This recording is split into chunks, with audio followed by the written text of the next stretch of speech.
Shouldn't someone have worn it by then? After Ori retired and the number was retired, he allowed his cousin to wear it. A guy by the name of Cummy Burton. We're going to start the show today by talking about Connor Bedard. Welcome to 32 Thoughts, the podcast presented by GMC and the new Sierra AT4X, Marek alongside Elliotte, Friedman, and Amil Delic. Connor Bedard, an interesting week for the player, an interesting week for the Regina Pats. As we talked about Elliotte on Hockey Night a couple of weeks ago, his Regina Pats are on an extended road trip. They're in BC right now as we record this podcast. They played a game Wednesday night against the Kamloops Blazers, a team that's hosting this year's edition of the Memorial Cup. It didn't exactly go swimmingly for the Pats, although true to form, Connor Bedard scored a gorgeous goal. Bedard, he'll skate the length of the ice. Bedard in, pulls and shoots and scores. Yeah, that's what we knew was possible as Bedard let it go, and that draws a crowd at the end of that one. Howe's involved. Oh, there's Connor Bedard's show right there. Before the game, there was a scrum with John Paddock, who's the general manager and coach of the Regina Pats. And just so everybody knows, there's long been a speculation that, well, a number of teams have been after Connor Bedard, and most specifically the Kamloops Blazers, who, as I mentioned, are hosting the Memorial Cup this year.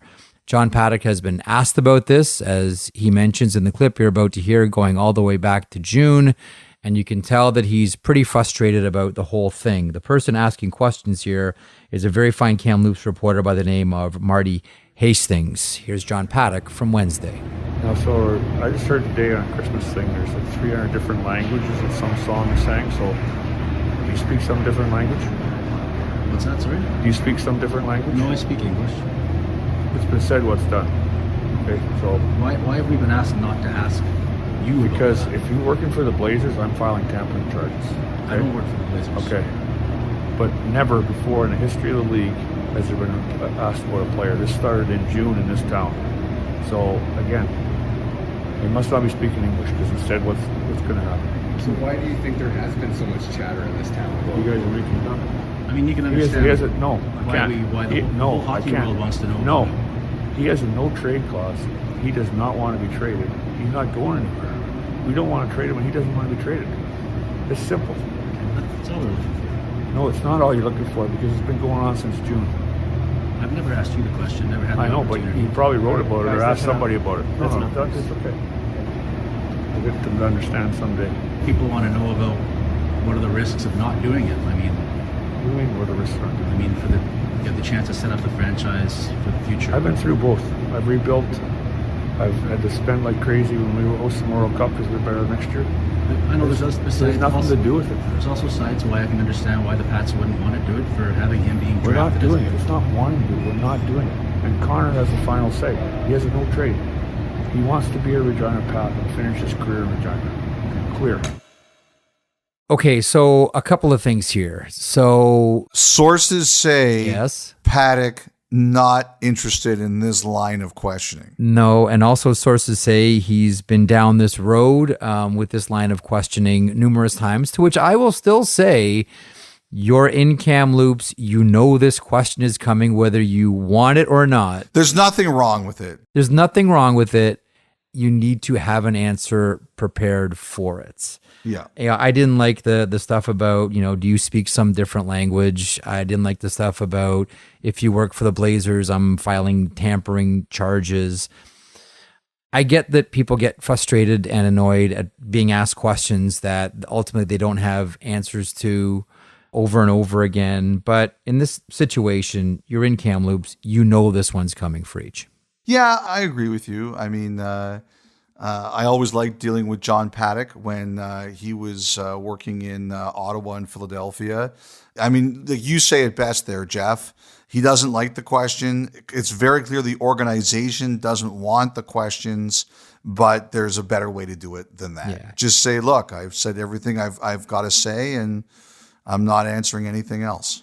One thing as well, Elliotte, we should point out is before that Kamloops Regina game on Wednesday, Commissioner of the Western Hockey League, Ron Robison, did have a conversation with John Paddock about that scrum to tell him essentially that was unacceptable.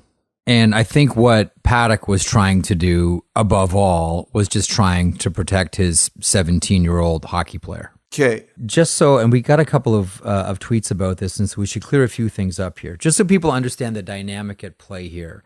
Connor Bedard's team, the Regina Pats, as we record this podcast, are a 500 team. They're nowhere close to the top of the Western Hockey League standings.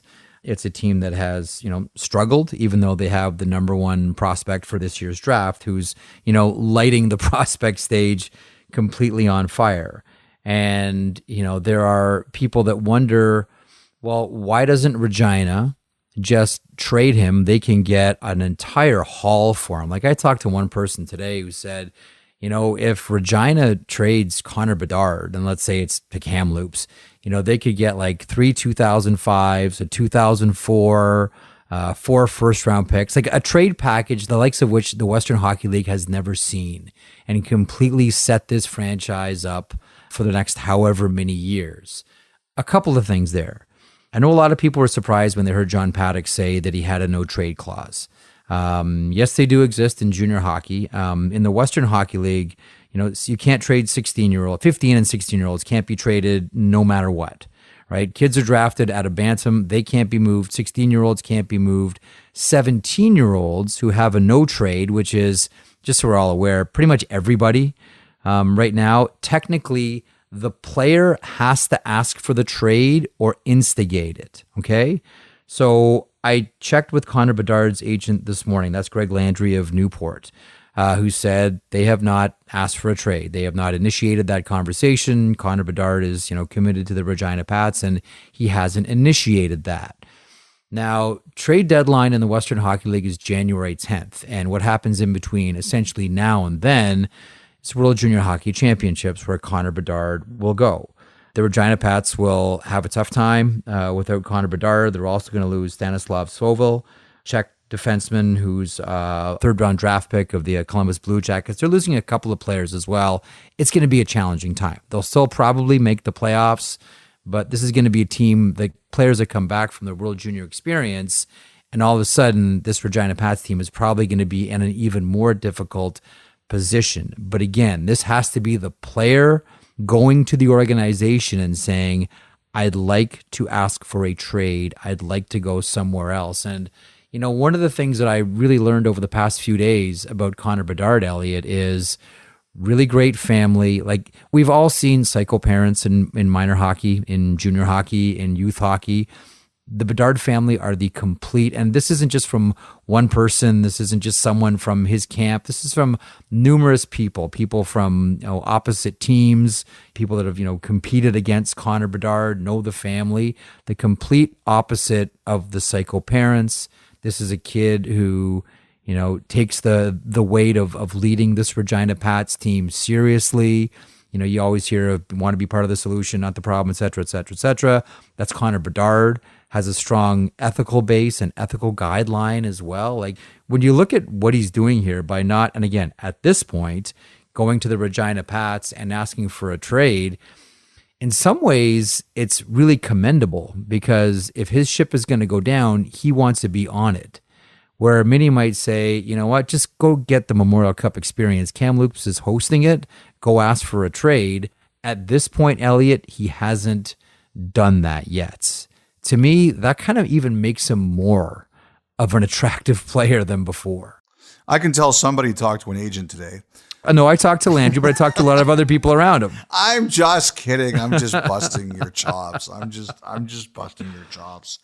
First of all, number one thing is, what does the kid want? Mm-hmm. Fine. I agree with that. I knew you were coming with this, so I had a feeling I knew where you were going. So I looked at it like, what's the different perspective that I can provide here?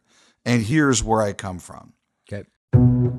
There is no way, based on everything you've just said here and everything I understand about this kid, which is very good, that he is going to bail on this team. No way. And something else which you didn't mention there is that this team doesn't want to trade him. No. They're the ones that right now can say Connor Bedard is a Regina Pat, and they can say next year, Connor Bedard, Regina Pat graduate, is the number one pick in the draft, and that is meaningful to them. Mm-hmm. Where common sense has to prevail is from the adults. Now, One thing I've learned now as a 52-year-old is, what's Jerry Seinfeld's line? What's the problem with common sense? It's not that common. But that doesn't mean the adults here can't fix this. It's their job, if they think it's the right thing, to take this out of Bedard's hands. To say, Connor, if you want to play the Memorial Cup this year, leave it to us. You just have to decide to agree with what we present to you. Like a lot of leagues, the CHL is coming out of COVID. Now, the one thing I do want to say is that in the playoffs, anything can happen. Regina could get into the playoffs. He's a great player. They could get hot. The Western Hockey League has 2 teams in the Memorial Cup this year because Kamloops is hosting it. You have to take into consideration for all of that. I think it's harder for that to happen in hockey, even with a player as good as Connor Bedard, but I think you have to agree with the situation. That said, Jeff, I think it's incumbent on the adults to say, look, the CHL, we're coming out of COVID. The leagues took a lot of damage. Our best way of creating some interest and making ourselves look good is putting Connor Bedard in position where he can play playoff games, appear on television, and go the Memorial Cup where everyone can see it. And how do we do that? Right now, this is a we thing, not a me thing. And what you have to include in this is bribery. Bribery? And not illegal bribery, but real legitimate bribery. Okay. And you have to go to the Regina Pats and not just say you're going to get 10 things in return for Bedard. But what else do you need within reason? Do you want a CHL All-Star game? We'll give you a CHL All-Star game. Do you want a Memorial Cup? We'll give you a Memorial Cup. You have to do all this. It wasn't that long ago they had the Memorial Cup for the 100-year anniversary. Who cares? Give it to them again. Like, Okay. I don't care. They got the ability to draft Bedard. That creates new opportunities. I don't care if they just had it recently. Give it to them again if they want it. Mm-hmm. This is a situation where you're coming out of a really difficult, challenging time, and you have the opportunity to maximize the eyeballs on a number 1 pick, a tremendous player. And look, I don't know him. I'm looking at this from 4 provinces away. Are you going to tell me, Jeff, that if you go to Connor Bedard and say, Connor, I know you don't want to leave this team. I know you don't want to bail on them. We've done all the legwork. It's okay. And we're going to say, we propose this to you. And the league can talk to you about it, and the Regina Pats can talk about it, and his representatives can talk about it, and his family can talk about it, and they can say, we've come up with this package that you're going to compete for the WHL championship and the Memorial Cup this year. And it's a win-win-win for everybody. If I was in charge of the league, that's what I'd be doing. It's in everybody's best interest to make this work. There is something in there that's really interesting to me that you said, and it winks at one of, and we're going bribery? deep. Was it bribery? No, it wasn't the bribery part.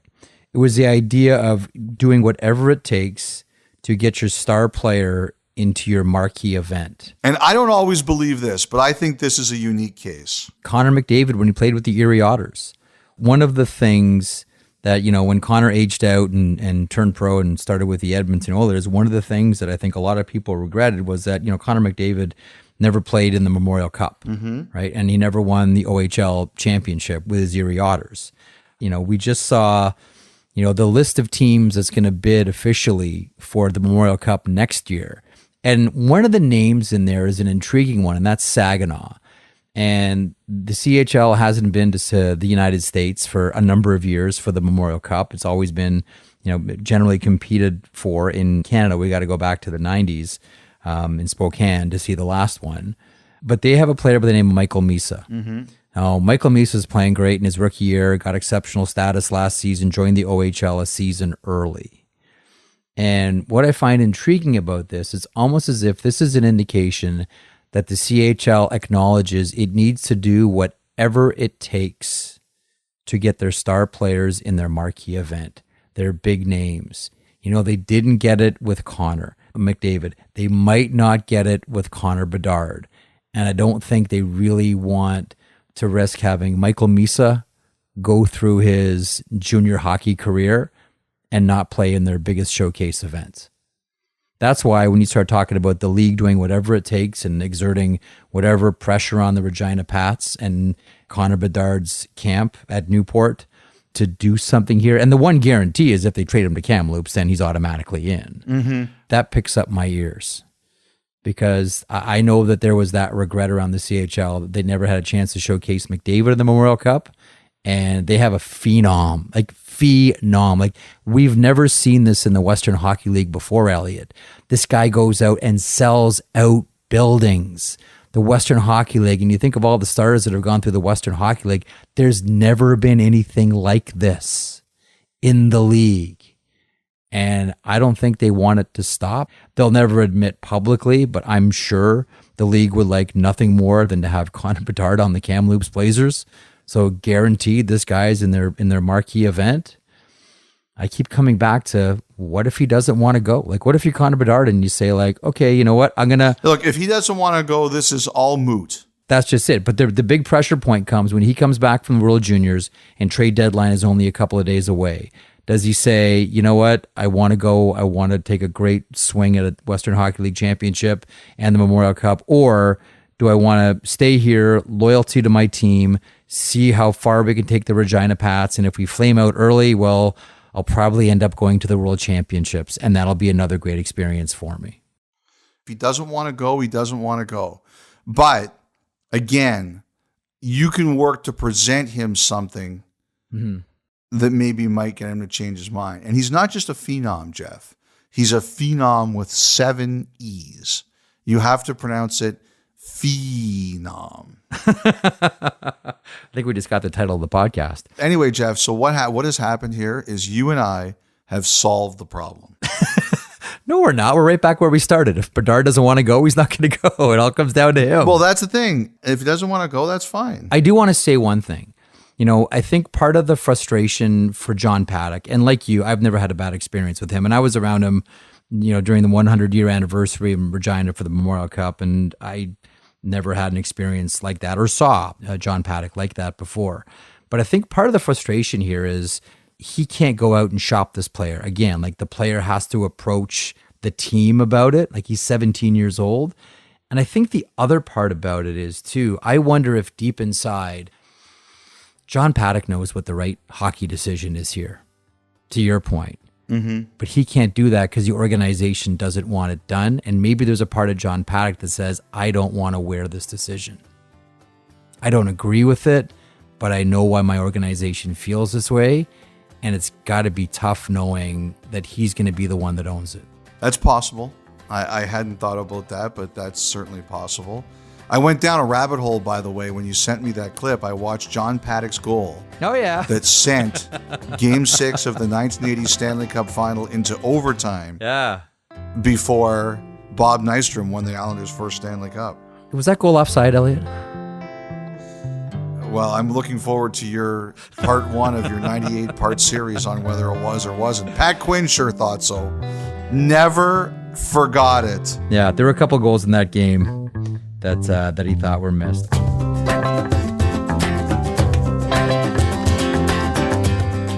Listen to 32 Thoughts, the podcast, ad-free on Amazon Music, included with Prime. In the first 2 chapters of Painting the Pitch Red, we covered the Canadian men's national team's rise and fall. Now it's time for our triumph. It started to take off and people started to see it more. And then a big shift for me was the next generation of people born. There are Canadian kids popping up in my feed every week. You know, now when you say you're from Canada, people are asking me about Alphonso Davies. What do you do in between those moments is crucial for any career. Canadian soccer fans had never seen anything like that. It was just like being in your office again. We were screaming out for that professional environment. This isn't just a tournament. This is a celebration of a lot of things. And it was just such a brilliant Canadian moment to be part of. They are must-watch TV. Listen, wait for that World Cup in 2026. Yeah, I was pretty overwhelmed by the whole thing. The Canadian men's national team will never fail to qualify for a FIFA Men's World Cup ever again. To relive our climb to the greatest stage in sports, listen to Painting the Pitch Red, Chapter 3.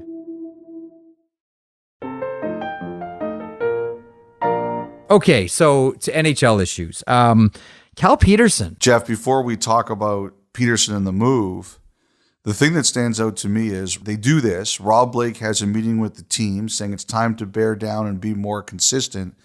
And immediately you're down 3-1 to Arizona the next night. And that's not to make fun of Arizona. The Coyotes play hard. And the last thing that surprised me was that Christian Fischer would be the guy to open the scoring for Arizona, because nobody plays harder than that guy this year. Now, LA comes back to win. They show the fortitude that Blake is kind of talking about. But at the beginning there, Jeff, I was kind of like, woof, they need a better motivational speaker. Now, Vejmelka was really good early. Let's give him his props, too. He played great. Yes. Okay, so this one caught a lot of people by surprise. I'm not sure whether it surprised you, but when the Los Angeles Kings put him on waivers, we all wondered, A, will someone claim him? And B, is this nothing more than a rattling of the cage by Rob Blake, general manager of the LA Kings? So Thursday afternoon, 2 o'clock Eastern, he clears. I wondered about San Jose. I wondered about Columbus. Neither bit, obviously. How did you meet this story? When you first saw Cal Petersen on waivers, what went through your mind? I was shocked. Sometimes you get a waiver note sent to you and you're like, are you sure? I remember when the LA Kings put Mike Richards on waivers, that was one of them. Mm-hmm. When the San Jose Sharks put Evander Kane on waivers to terminate his contract, that was another. This was another. I remember when Evander Kane was put on waivers, I actually didn't put it out. I called a couple people saying, am I seeing what I think I'm seeing? And with Petersen, again, I just wanted to make sure that it was accurate and I didn't somehow get a mistake. I was very surprised. I was shocked, actually. I heard Rob Blake was actually very good about it in terms of communicating and saying, look, this is the plan. And one of the things that's happened here is Petersen is struggling and Quick is struggling. And, I always check Natural Stat Trick.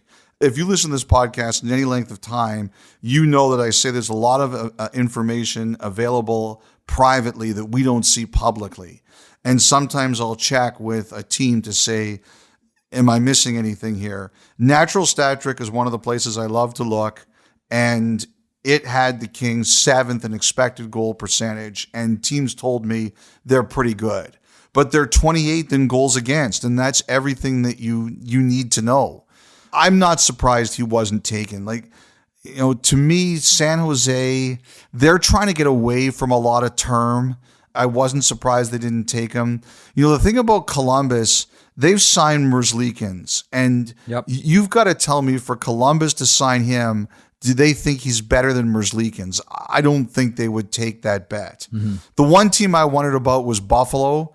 You made the point that Petersen drafted him, did not sign there, which is always something to remember. But at the end of the day, I just didn't think that Petersen would get claimed. And I think Blake was honest, and he showed it in making it clear that if Petersen did not get claimed, he was going right to the American Hockey League. See, LA's out of runway here. They can't wait for their goaltending to get better. It's not as good as it should be. The team is playing better than the record indicates. He's still got, that's the thing, Petersen's still got a winning record. But if you watched him the other day, and I put the video on the blog after talking to someone about it, he comes on for Quick. He gives up the last 4 goals in the game against Seattle. And in each one, his reaction to the goal gets progressively worse. The third one, he's shaking his head. Burakovsky. This is the area of the game they have control. That's down low cycles, but where the shot comes from, it's just at the dot. It is short side. If I were to say one thing with Cal Petersen is both legs are deep, deep, deep. And the fourth one, which is the overtime winner. And you'll see with Cal Petersen this time, he's able to get up. He is at the top of the crease, so he's in a better position, but it's just a perfectly placed shot. Short side high, crack and win it in OT. He flops down on his stomach before he gets up and skates off the ice with the weight of the world on him. And I'm not making fun of this. It's tough to watch. Everyone who's watched sports knows what it's like to watch an athlete who's lost confidence and how hard that is, and everybody sees it. He's going to play in the American Hockey League, and they just give him an opportunity to play there that they can't afford to give him in LA right now. You know, the one thing that I think is interesting about this, though, Jeff, is that, you know, Jonathan Quick's contract ends this year. Petersen's got 2 more years, but I'm curious to see, and we don't have to know this right now. There's time for this to play out, but I do wonder if the Kings are going to look for a goalie. Maybe not this year, but maybe in the future. Unless Jonathan Quick is coming back on a very, very short-term deal, a Band-Aid deal to get them to their next starting goaltender, I would assume they'd be in the market for sure. They have some interesting decisions they have to make because, as everybody knows, they've got to move a right shot D by next season at the latest because they've got a surplus on them and they have to make room for Jordan Spence. But he could do some really interesting things there. You know, I thought it was interesting, too, how he addressed the team. You know, they're in playoff position, but a couple of those teams that are outside of the playoffs, the Wild, the Predators, I got to tell you, the Predators, man, I'm watching them against New Jersey. If you get a 2-0 lead against the Devils, you should just decline it. You know what? We're not taking the second goal. No, we'll just stay with one. This team is too clinical. How many times have they come back from a 2-0 deficit? But there's the Predators, there's the Blues, there's the Wild. They're a few points behind. They got games in hand. You know, I'll tell you what else is interesting, too, is that, you know, Rob Blake didn't really go out of his way to say this is a message to the group, but Todd McLellan sure did. He's doing this with a purpose of trying to fix Cal Petersen. I don't question his motives here, but, you know, sometimes the shock wave can help you, too. And I think the Kings are really curious to see how their players are going to react to all this. Okay, well, speaking of reactions, overwhelmingly positive from a lot of corners around the NHL, specifically in Tampa. As we record this podcast, Steven Stamkos has recorded point number 1,000 on Nick Paul's second goal of the evening. Stamkos right corner. Cross ice, Ian Cole left corner. Center feet. Score! It went in! Point 1,000 for Steven Stamkos! Ian Cole threw it in front. Nick Paul might have deflected that or it went in off hard. But Stamkos gets an assist, and the Lightning storm off the bench to congratulate their captain. 1,000 points for Steven Stamkos. Listen, I'm sure you have more than a couple of thoughts here on the Tampa Bay Lightning captain now that he's joined the 1,000-point club. Number one, I'm really happy for him. How many times did we think his career might be over or we might never get to see the true Steven Stamkos because of all the injuries? 2 of the greatest players in the NHL the last 15 years, both of them 2 of the best Canadian hockey players of their generations, Sidney Crosby and Steven Stamkos, and how we thought their careers might be over or be unfulfilled promise. With Stamkos, you can recall that Boston game where he had that whopper when he crashed into the net. Yeah, like we all went, ooh, yeah, absolutely. Like, there have been a few times where we've wondered about Stamkos. Absolutely, we have. When I look at Crosby and I look at Stamkos, first of all, they're both great players. Crosby is the ultimate winner, and Stamkos has proven he's an enormous winner too. And statistically, they're both great players. They're both going to the Hall of Fame. But I look at Stamkos the same way I look at Crosby in the sense that these guys had a lot of excuses that if their careers hadn't turned out the way that they could have or eventually did, a lot of people would have said, shame, I understand, ruined by injuries. And the 2 of them had no desire for that narrative. They were like, screw that. I am not letting that define me. Look at all of the stuff that Crosby's accomplished since he came back from the big concussion. Look at all of the stuff that Stamkos has accomplished since the injuries.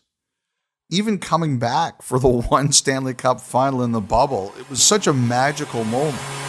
What a return third shift of the game for Stamkos, and it's 2-0 Tampa. The captain returns. Great players sometimes just have that innate ability to write their own script. Look at him slide by Lindell there. He's got his head up the whole way. I talked about muscle memory, and you know exactly what to expect. And what people are going to remember Stamkos for is it's not going to be the injuries. It's going to be that this guy still captained 2 Stanley Cup champions. Mm-hmm. They were 2 wins away from a third. Who knows what else is going to happen? He's now got 1,000 points. He's going to get 500 goals. The guy's a winner in every sense of the word. And I'm going to look at him as a guy who could have given up or been satisfied, and he was never satisfied. Scoring threat every time he's on the ice. I think of that release every single time. He's in the offensive zone, antennas up. Congratulations, Steven Stamkos. That is a major, major feat. So they're playing the Philadelphia Flyers as we do this podcast. And earlier today, being Thursday, Kiefer Bellows was placed on waivers by the Philadelphia Flyers. I would strongly suspect that's more of an issue with pace and keeping up with the pace that John Tortorella wants more than anything else. We'll see what happens with Bellows on waivers. Konechny and D'Angelo return to the Philadelphia Flyers lineup, and it sounds like there's been a lot of talk around the organization. I mean, that happens when you lose 10 games in a row, again. What do you think the latest is in Philadelphia? What I've heard, Jeff, is meetings. I don't know whether it's been one or several. I don't want to put an exact number on it, but I just heard there's been a lot of conversation internally about what are we doing here and where are we going. Mm-hmm. Look, you know how I feel. Take the pick, play hard and take the pick. That's what I'm doing if I'm the Philadelphia Flyers this year. I assume that's what Philly's going to end up doing. I don't know that, but I do think there have been a lot of conversations recently about how this is going to look and what direction they're going to go in. Tortorella's been very public about some of the things and pointed about some of the things that he said. I don't think anybody should expect any different. The guy's almost 70 years old. That's the way he is, and that's the way it's going to be. You can't be surprised. It's probably better on some level that people are debating his comments than worrying about a team that had lost 10 games in a row and that's John Tortorella. That's who he is. But I think you have to have a direction, pick it, and stay with it. And to me, that direction should be getting your best pick this year. But I think there have been a lot of conversations about how this is going to look recently. So to the other team in Pennsylvania, Elliotte, and that's the Pittsburgh Penguins. And the news that really surprised all of us, and we think of his health primarily, and that is Kris Letang. As the team announced on Tuesday, he had suffered a stroke on Monday. Again, we think of the player, we think of his health, we think of the hockey second here. There are certainly hockey ramifications to all of this, Elliotte, and we can deal with that in a couple of moments here. But the primary concern is always the player and his health and his family, certainly. Luckily, the news appears positive in terms of it's not as serious as the last one that took 8 months to come back from. I heard he wanted to play on Tuesday. I wish I could have seen that conversation. Just Kris Letang being the Kris Letang that everybody knows. Oh yeah, I'm fine. I'm going to play. And the Penguins incredulously looking at him and saying, no, you're not. I told you this on the radio. The best way I heard Kris Letang ever described to me is he's a hockey player with a UFC mentality. He's the guy that doesn't want to quit, always wants to get up off the stool. He'll fight the next round. Like you're dragging him out of the octagon. Like that's Kris Letang. That's what the best way that it was put to me. Pittsburgh comes up with good analogies for their players. Sidney Crosby was the superstar with the mentality of the fourth liner. First line grinder. Yeah, first line grinder. And Kris Letang is the hockey player with the UFC mentality. So true. I shudder to go through the other 20 guys in this lineup and find what their nicknames and comparisons are. But, you know him. He'll be back as soon as he can. It's obvious here that the Penguins have said timeout until we have a handle on this. I don't think he's going to play until they have a handle on it. Mm-hmm. So for the next little while, it is cruise control, or if you're Ron Hextall, do you start looking around? No one expects anything major, but if you're thinking he's going to look for someone to be a kind of a Kris Letang replacement, I don't see that. You're not going to find that. Well, it's not that you're not going to find it. It's also that I don't think they're going to look for that. As I've said before, I think Pittsburgh's been looking around at some things for a little bit of time now. To me, Kasperi Kapanen hasn't played a ton. There was a rumor going around that maybe he'd asked for a trade, but that was denied to me. I've got to think that some of this whole thing surrounds him about whether or not there's a better option elsewhere if it isn't in Pittsburgh. Kapanen scored a huge goal tonight, so maybe that'll help him get his confidence going and get Pittsburgh's confidence in him going. But that's one I've kind of looked at and said, the amount of time he's been out of the lineup, you've got to think everybody is sitting there trying to figure out a way, how can we make this better? But I think that Hextall's looking around to see how he can help his team, and I think he has been for some time. I don't think suddenly he's looking at it and saying, oh, I need to find someone to play Letang's minutes. I don't believe that's what they're thinking here. The other story, the return of Sean Monahan to Calgary. And this was a game where the rink was tilted and the Calgary Flames threw 46 pucks at Jake Allen, outshot Montreal 46-19. Sean Monahan returns Elliotte, 2 assists, Habs win 2-1. You can tell that they love that guy Monahan. They love him. Because post-game, what's blaring in the dressing room? Shoot him down, turn around, come on, Moni Moni by Billy Idol. That's a great song. Yeah. Secondly, he shows up in a walking boot and the ice was tilted. Calgary was the better team, but they found a way to win. And you could tell that game was meaningful to them for him.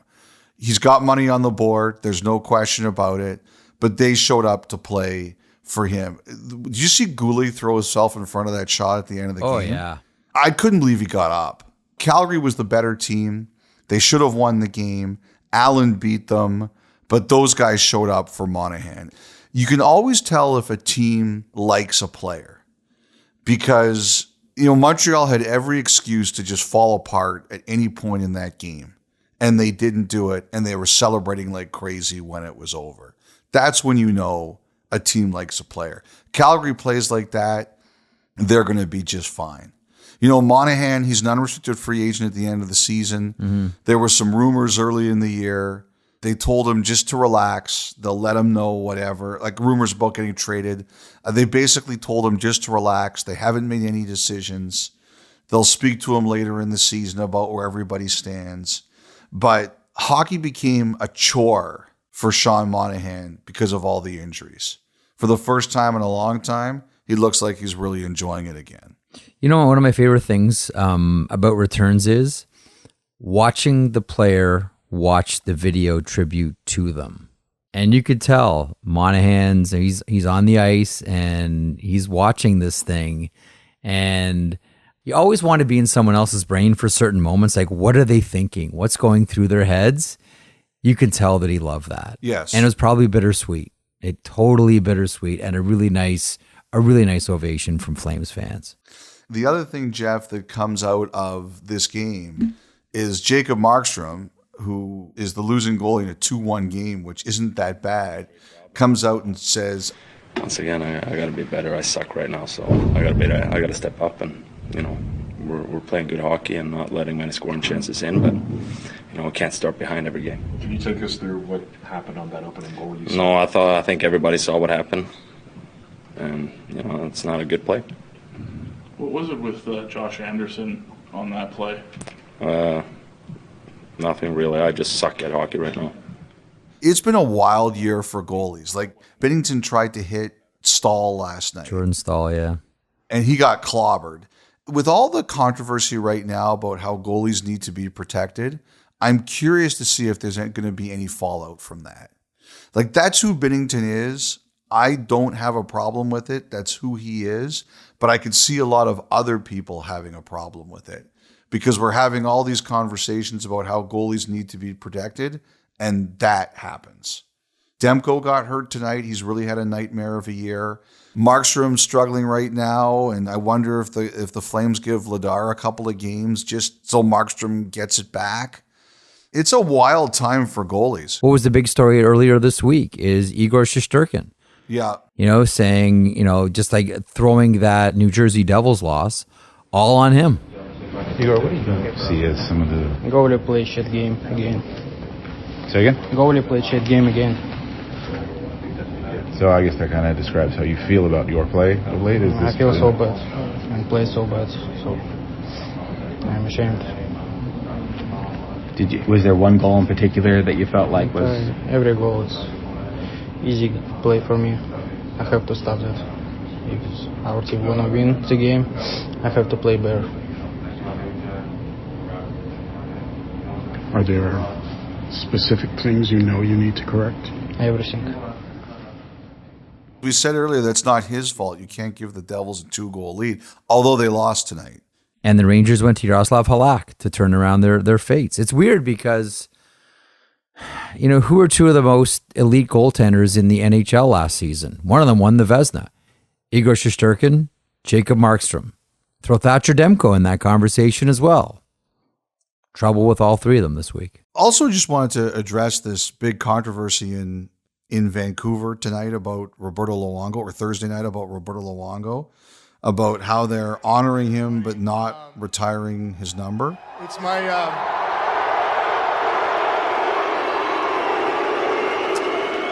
this is actually the first time I get a chance to address you guys since I left. So I want a few things I want to say. First, I want to thank you guys on behalf of Hank, Danny, and myself for everything you guys have done over the years. But on a personal note, I really wanted to thank you guys for pushing me to be a better goaltender, pushing me to be a better person every single night. And now, I know there's a lot of debate about the Ring of Honor and the flag, but that stuff doesn't matter to me. What matters to me is moments like tonight and sharing it with you guys. So thank you very much. I look forward to seeing you next year. I think if you go to the Hall of Fame, your number should be retired. And the Canucks aren't the only ones who have done this. I don't understand why Calgary did what it did. I was happy they retired Jerome McGinley's number because they should. But before that, they honored Al McInnes, and Joe Nieuwendyk without retiring their numbers. I don't get that. People are going to think I'm taking a shot at BX here. I'm not. I thought what they did for him was phenomenal. I know how much he loved it. He's not in the Hall of Fame. I think him going in the Ring of Honor, perfectly fine. Number 3 doesn't have to be retired. But I think if you're in the Hall of Fame and you're a significant part of a team, like Luongo, Nieuwendyk, McInnes, all those numbers should be retired. And to me, it's simple. Like Fedorov in Detroit? I think his number should be retired. Look, I know they were mad about him with the offer sheet. Yeah. It's been almost 25 years. Come on. There's a few things with numbers in Detroit. I know we're getting sidetracked here, and one day maybe I'll do something even bigger on a guy by the name of Larry Orey. Do you know that story? Well, I know his number was retired. At one point, yes, and then unretired when the Elliottes purchased the Detroit Red Wings. Although nobody wears number 6. It's out of circulation, and it was once retired. It's just that no one's going to wear number 6. And to my knowledge, I don't know, maybe you have different information. I've never really been given any type of explanation other than, and this all changed, I don't even know what the process of unretiring a number would be. We only retire numbers of players that go into the Hockey Hall of Fame. Like, I don't know, like, what's the process of unretiring a number? I don't know. Like, to me, this is one of, and again, this is like geeky hockey history, Marek here. I know it can annoy people, but this is one that I've always wondered about and asked about and never really been given any concrete answers about. I'll get Ken Daniels on that one. Okay, Elliotte, before we take a quick break here, I want to come back and talk to you about some of the things that we saw in November, whether it was the New Jersey 13-game streak, the Seattle Kraken, holy smokes, Jason Robertson, lead changes, goals up around the NHL, some of the trends. It really was an eventful November. Before we go to the break, Alex Formenton of the Ottawa Senators, not signed as the Thursday 5 o'clock Eastern deadline came and went. And now, Elliotte, he cannot play this season in the NHL. Look, Jeff, there's one reason this hasn't happened yet, and that is we still don't have clarity into the investigations arising from the 2018 World Junior Championship Gala celebration. What I think this comes down to is that the London police haven't announced any decision, and I think the NHL is waiting wisely for the London police to make up its mind. And right now, we just don't know what that timeline is. And I think teams, until they get that clarity, were unwilling to do it. And I don't think that anybody's surprised. Without that clarity, I don't think anybody was going to take the chance. I agree. We'll be right back.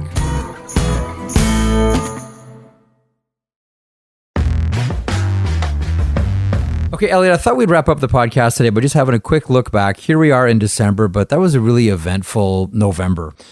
New Jersey, Seattle, Robertson, Marner, lead changes. Well, get a quick thought on all these from you, starting with what we saw from the New Jersey Devils, who almost turned into this like robotic team. Like when they came at you, they were relentless and, you know, they blazed through teams. We wondered about their schedule early. Was it too soft? What was going to happen when they faced quality opponents in the NHL? Elliotte, nothing changed. They just kept winning. Well, every year there's one team that's kind of your surprise team, and you wonder if they have staying power. Is this a team that has lasting ability? And the Devils have made us all a believer. I don't think anyone thinks this is a fluke. As we joked earlier in the podcast, Nashville had a 2-0 lead in the first period of the game on Thursday, and it just evaporated on them.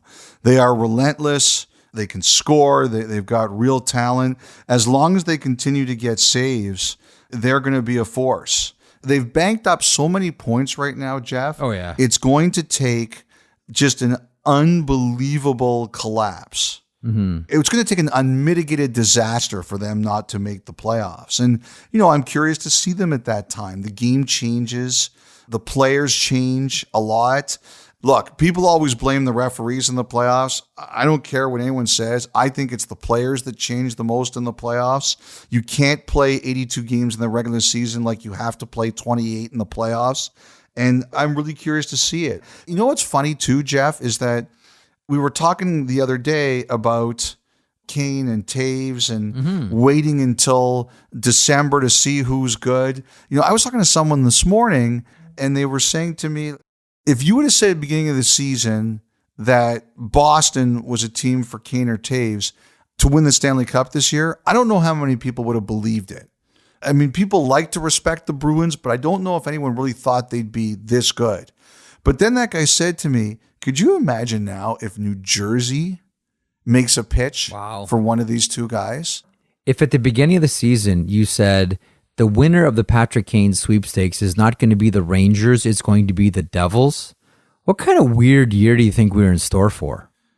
Look, I want to make something very clear. I don't want to radio myself here. I don't know that New Jersey's in on this, but I was talking about this with someone. He said, all of a sudden, you've got to be sitting there and saying, at the very least, New Jersey's going to have to call and say, should we be in this?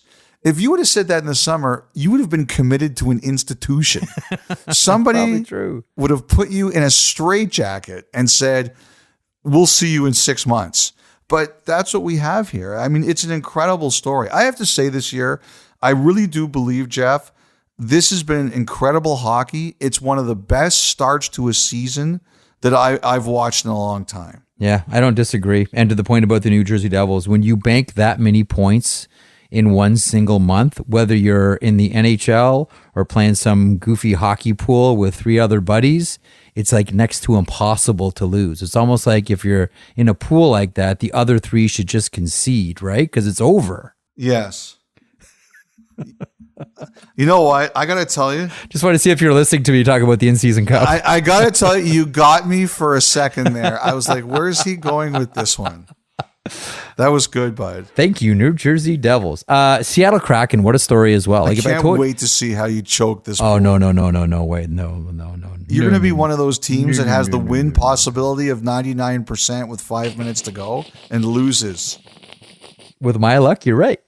Seattle Kraken. If I told you at the beginning of the season that the Seattle Kraken was going to be one of the top teams in the National Hockey League and, rocking a 700 win percentage and, second place in the Pacific and, within door knocking distance of the Vegas Golden Knights for top of the division, you might have said the same thing to the point you were making about the New Jersey Devils. But what a November for the Kraken.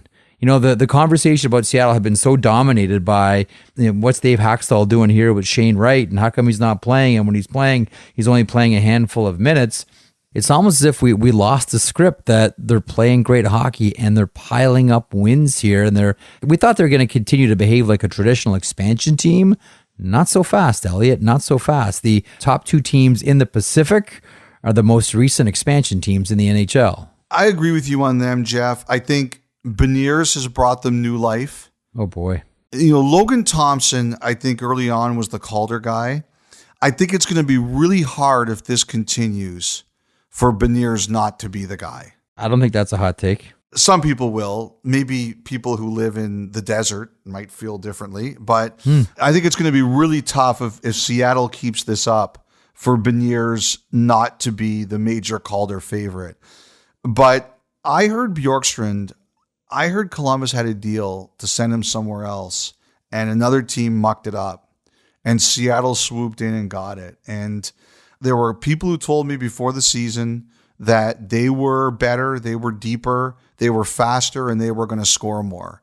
And so far, that's been right. Now, I think one of the things that happened is because of Seattle and Vegas, the Pacific is a much better division than we thought. Yeah. I don't know if people really knew what to expect from Vegas this year, and I don't know how many people really thought Seattle was going to be this much better as they are. That's going to be a tough division.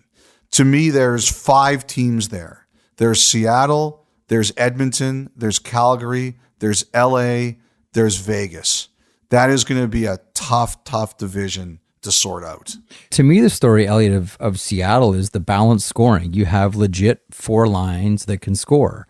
And we've talked a lot about Andre Burakovsky and what he's been able to do. You mentioned Matty Beniers, who's been fantastic. Eberle has found the fountain of youth. But to me, one of the great stories from the Seattle Kraken this year has been 4th line Daniel Sprong. Mm-hmm. Daniel Sprong, who plays just a shade over 10 minutes a game, has 13 points in 15 games. Like when your 4th line has numbers like that, you're in such a luxurious position because you don't have to, say to one of your lines, okay, just go out there and play 50-50 puck, give the other guys a rest until they get to their shift or we get to a power play. They can go out and play. And I was thinking a lot about this. And again, this is still early with Sprong in Seattle. But here's a guy who no one has ever doubted the skill. I know there have been various issues. I know the Pittsburgh situation wasn't exactly great for a couple of different reasons, but no one's ever denied how talented this guy is at all. And listen, we know how, analytically based and how much, that management staff, respects analytics and a lot of, new school philosophy. The new school philosophy is, if you have a chance to replace anybody with just a little bit more skill, no matter how small that margin may be, you do it. And look what they've done with Daniel Sprong on a 4th line. Here's a guy with skill. Do we think he's nominally better, marginally better? Either way, we think he's better than we have. We're going to do it. And so far, it's paid off. Sprong's been exceptional. I think that with a guy like Sprong, and I've had this debate with analytics people before, and it's a great debate because I've had things that have made me convinced I'm even more right, and I've had things that have convinced me that I'm not right, I'm wrong. Sometimes people look at players who have really high scoring per 60 rates, and Sprong, I understand, does. Huge. And they think that means that person deserves more of a role. Not necessarily true at all. Well, that's the point I was trying to make. Like, one guy that people were right about was the Florida Panthers and Jonathan Marchessault all those years ago. Yep.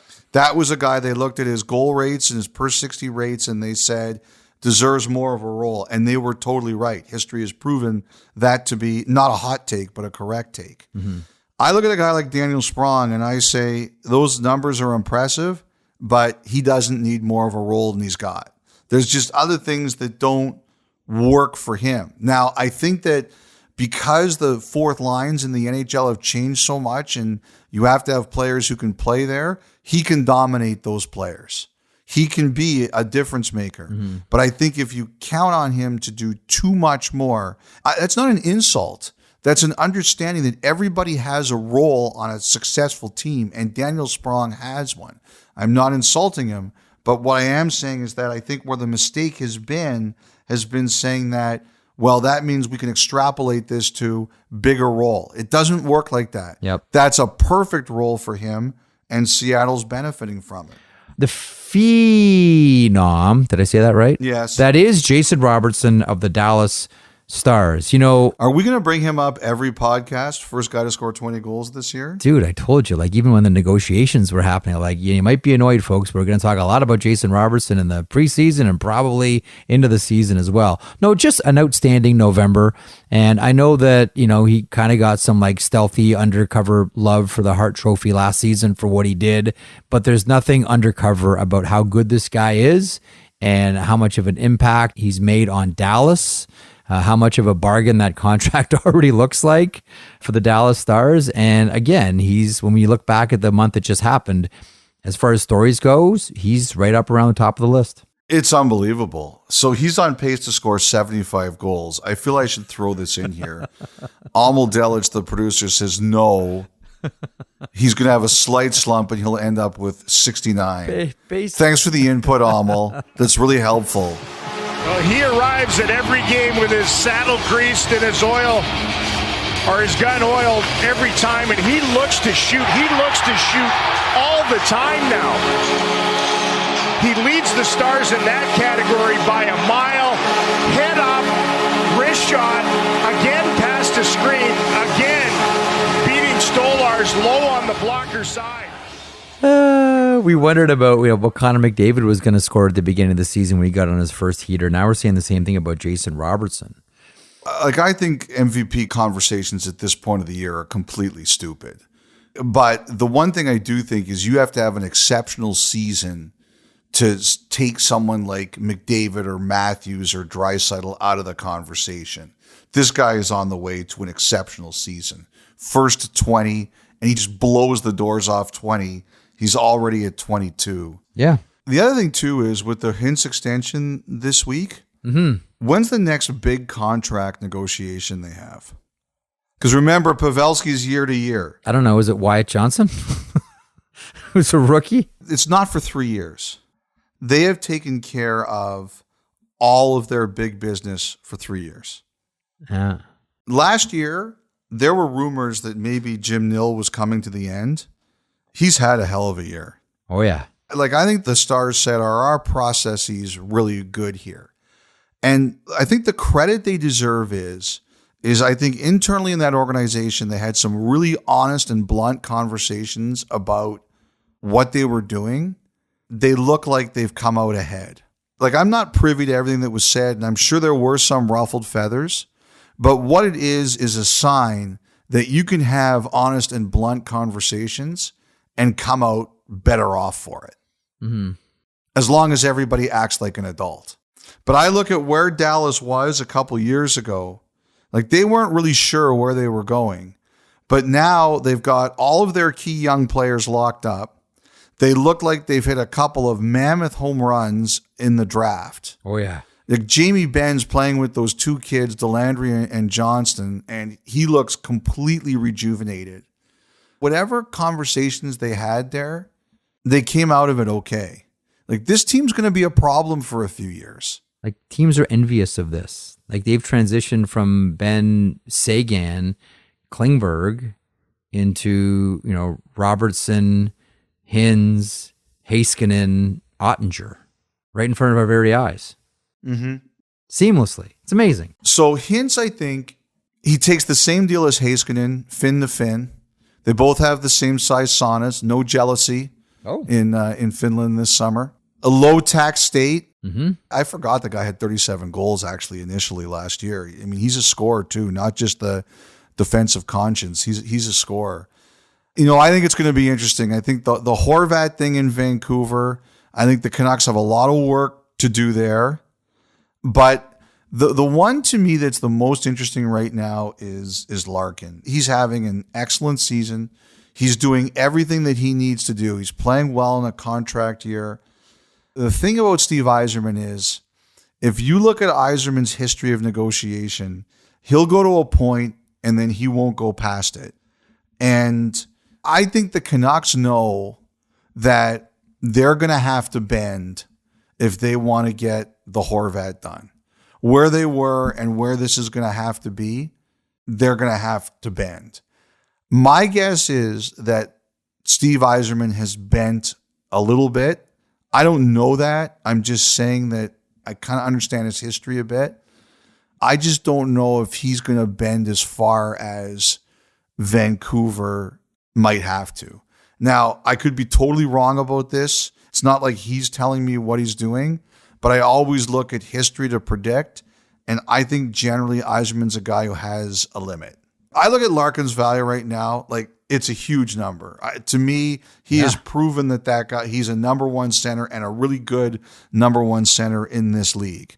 I just wonder if Yzerman's going to be like, I have a point and I'm not going past that point. Because I think Vancouver knows it's going to have to bend. I don't know that that's the way Detroit's going to do it. If we look to history to predict then, does this feel to you like Stamkos 2.0 or Stamkos the sequel with Red Wings colors instead of Lightning colors? To me, I see that. I do. And because I think Larkin wants to be a Red Wing. I believe that. It's been one of the topics of conversation. What does Hint's contract do for Horvat and Larkin, who are the two best centers available on the market? And, you know, Hint's had one RFA year. These guys, they're pure UFAs. Yeah. I put a lot of thought into that, and that's what I came up with. I just think Yzerman's history is there's a place I'm going to go, and I'm not going past that. You know, I think Larkin deserves every cent he's going to get. I think it's a bigger challenge for him in terms of where I think Detroit's willing to go than I think Horvat and Vancouver. I think Vancouver's recognized that if they want to keep Horvat, they're really going to have to move from where they were. Mitch Marner, Toronto Maple Leafs, 18-game point streak. Do the Maple Leafs rise and fall as Marner does? No, I don't think it's that simple. I think he's a great player for them. I think he deserves a lot of credit. I think that whole team deserves a lot of credit. They've done a real nice job stabilizing themselves after an ugly start and a lot of injuries. They've played really hard. You know, Giordano, I think, too, deserves a lot of credit. And now Matthews is starting to get going. Marner has been excellent. He has really been excellent. And to me, it's not even the points. It's the fact that when he doesn't have the puck, he's going and getting it. But I think that whole team deserves a ton of credit for the way they've played. And I still think they're going to look for a defenseman first, or at least decide what they want to do on defense first before they think about adding another forward. They don't have a lot of assets, so I think until they're convinced that they don't have to get another D, that's their priority. So, Jeff, as we wrap up, and you were the one who mentioned this, we should have done this at the beginning of the podcast, really. We're sloppy, though. But we are very sloppy. It's Spotify Wrap time. Oh, man. We get a lot of tweets, direct messages, Instagram messages from people who say that we're high up on their Spotify Wrapped list. I've written back to several of them. I'm going to try to get back to all of them, but we can't tell you how much we appreciate it. You could listen to any other podcast in the world, and you probably should listen to other podcasts in the world, but you're with us, and we hugely appreciate it. And have to give love as well to everyone who listens on Apple Podcasts. A big thanks for making us one of the top shows of 2022 and one of the top shows that follows the action. Thank you, thank you, thank you. A million times, thank you.